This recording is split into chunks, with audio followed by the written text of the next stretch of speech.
Let's take you live now to Randfontein. Gauteng Police Commissioner Elias Mawela is leading the O Kae Molao campaign in the area this evening. Hijacking and stock theft are just some of the crimes plaguing the space.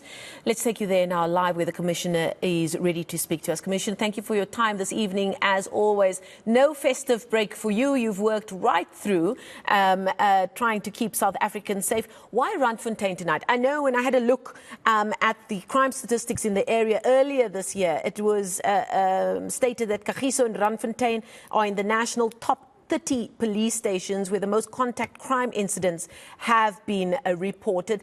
Those are really not good numbers for an area that's quite vastly populated, is it? Yes, it is true. Marcelle, good evening to you and good evening to your viewers at home.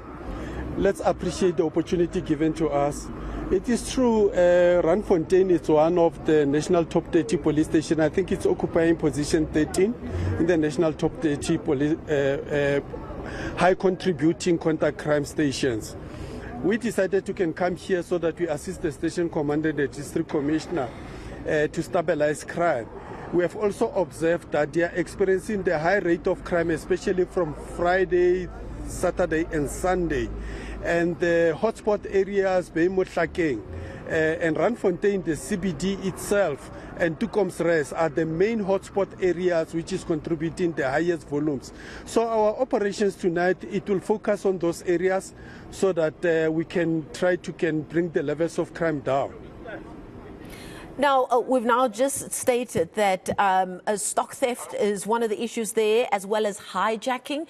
Have you been able, with the work, working along with your members who are based there, been able to figure out why those specific two crimes seem to be so high in that area? Yes, it has been high, but I'm happy that the last quarter they've managed to bring it a little bit down. Currently, the problems which they are seated with is the assault GPH, which is higher in this area, and the main two suburbs which are contributing is Hijackings and Tukomsres. And we have also seen that there's a high level of substance abuse, especially alcohol.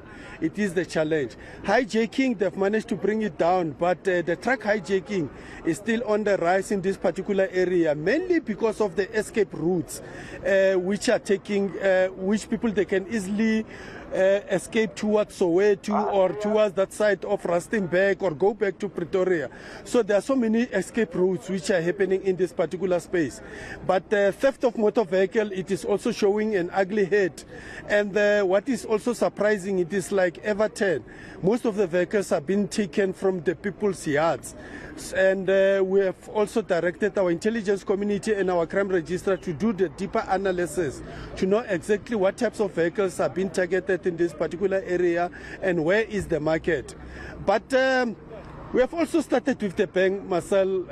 You know, I'm so excited because of, as usual, our detectives, our first phase, when we operate, we send them out that each and every known suspect, the wanted suspect in our province must be arrested. And they've started yesterday with a bang. 789 wanted suspects arrested, and 212 of those are for GBV related cases. So we are excited to have started very well. Intelligence community also, they didn't want to be left behind. They've arrested 2 people with 2 unlicensed firearms, the P38 and 9mm, and the 3 people who were committing the business robbery in this particular space, 3 of them, they were also arrested on the act. So we have started with the bang. Our second phase, of which is a roadblock here, 17 undocumented persons, 8 people for drink and driving, they are already arrested. And the night is very young. We expect to arrest a lot of people, especially for those who are driving under the influence of alcohol. Now, earlier in the year, I think it was around June about last year, when the first quarter crime statistics came out, there was reports coming out of that West Rand area that there would be a commitment to blue light patrols at night, more boots on the ground, as well as sustained community patroller programs as well. Can you give us an idea if you've seen any progress in that regard in the Randfontein area over the last 6 months of last year? Yeah, definitely West Rand, it has improved.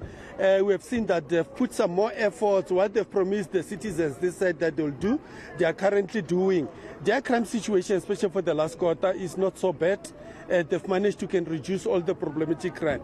Stock theft, it remains a problem here because we have a lot of farmers who are in this area, and these farming communities with livestock and so forth. So those who are stealing cows, they focus on this area or their livestock and taking it out of this area, maybe towards Northwest, Rustenburg and so forth.